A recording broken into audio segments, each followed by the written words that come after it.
Pension തട്ടിപ്പടക്കം വിവാദങ്ങൾക്ക് പഞ്ഞമില്ലാത്ത കോട്ടയം നഗരസഭയിൽ ഇത്തവണ ആര് ഭരണം പിടിക്കുമെന്നത് രാഷ്ട്രീയ ആകാംക്ഷയാണ്.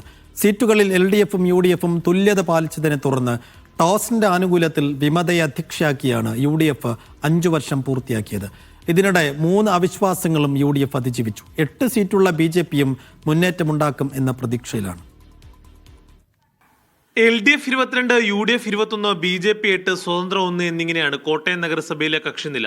പതിറ്റാണ്ടുകൾക്ക് ശേഷം LDF നഗരസഭാ ഭരണം ഉറപ്പിച്ച വേളയിലാണ് UDFന്റെ നിർണായക നീക്കം. UDF വിമതയായ ബിൻസി സെബാസ്റ്റ്യന് ചെയർപേഴ്സൺ സ്ഥാനം വാഗ്ദാനം നൽകി ഒപ്പം കൂട്ടി. അങ്ങനെ LDFും UDFും തുല്യത വന്നതോടെ ടോസ് ഇട്ടു. ടോസ് വിജയിച്ച UDF അങ്ങനെ ഭരണം പിടിച്ചു. 5 വർഷത്തിനിടെ 3 അവിശ്വാസങ്ങൾ LDF കൊണ്ടുവന്നു. ഒരു തവണ LDF അവിശ്വാസം പാസ്സായെങ്കിലും അധ്യക്ഷ തെരഞ്ഞെടുപ്പിൽ BJP വിട്ടുനിന്നു. അങ്ങനെ വീണ്ടും UDF ഭരണം തുടർന്നു.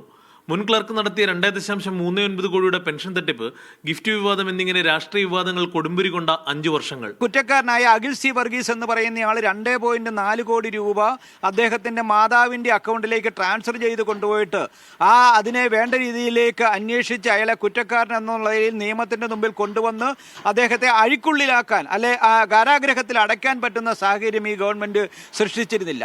ഭരണമുരടിപ്പും അഴിമതിയും കെടുകാര്യസ്ഥതയും എന്നുമാണ് UDFന്റെ 5 വർഷത്തെ നഗരസഭാ ഭരണത്തെ LDF വിമർശിക്കുന്നത്. അഴിമതിയുടെ കാര്യത്തിൽ കേരളത്തിലെ ഒന്നാമത് നിൽക്കുന്ന നഗരസഭയായിട്ട് കോട്ടയം നഗരസഭ. ഇവിടെ വിജിലൻസ് ഉദ്യോഗസ്ഥർ കയറി ഇറങ്ങാത്ത ഒരു ദിവസം പോലും ഇല്ല.